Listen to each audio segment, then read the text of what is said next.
আমি একটা বিশাল আকৃতির বৃক্ষের পাশে দাঁড়িয়ে আছি। এটাকে বলা হয় হচ্ছে তেলিগর্জন। এই বৃক্ষের গোড়ায় যদি একটু কেটে দেওয়া হয় হালকা করে, তাহলে তেলের মতো লেটেক্স বা রেজিন বের হয়, যার জন্য স্থানীয় জনগণ এটাকে তেলিগর্জন বলে।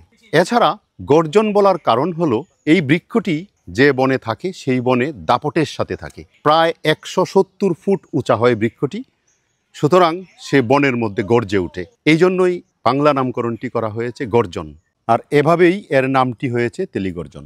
এর যে ফলটা দেখা যাচ্ছে এটা পাকা সদৃশ একটা ফল। এর বোটানিক্যাল নাম হচ্ছে ডিপটেরোকার্পাস টার্বিনাটাস। ডিপটেরোকার্পাস যদি আমরা স্পেলিং করি তাহলে DI, ডাই মানে দুই, কারণ হচ্ছে এর দুইটা পাখা। এছাড়া PTERON, এই যে শব্দটি, টেরন তার অর্থ হলো পাখা বা ডানা, আর কার্পাস শব্দটির অর্থ হলো ফল।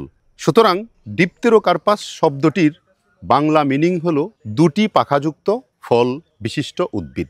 টার্বিনাটাস শব্দটি হচ্ছে টারবাইন থেকে এসেছে। এই উদ্ভিদের ফলটা, বীজটা যখন পরিপক্ক হয়, তখন গাছ থেকে যখন নিচে ঝরে পড়ে, তখন এটা টারবাইনের মতো, হেলিকপ্টারের পাখার মতো ঘুরে ঘুরে ঘুরে ঘুরে নিচের দিকে পড়ে। এই জন্যই এই উদ্ভিদের বৈজ্ঞানিক নামটি করা হয়েছে ডিপটেরোকার্পাস টার্বিনেটাস।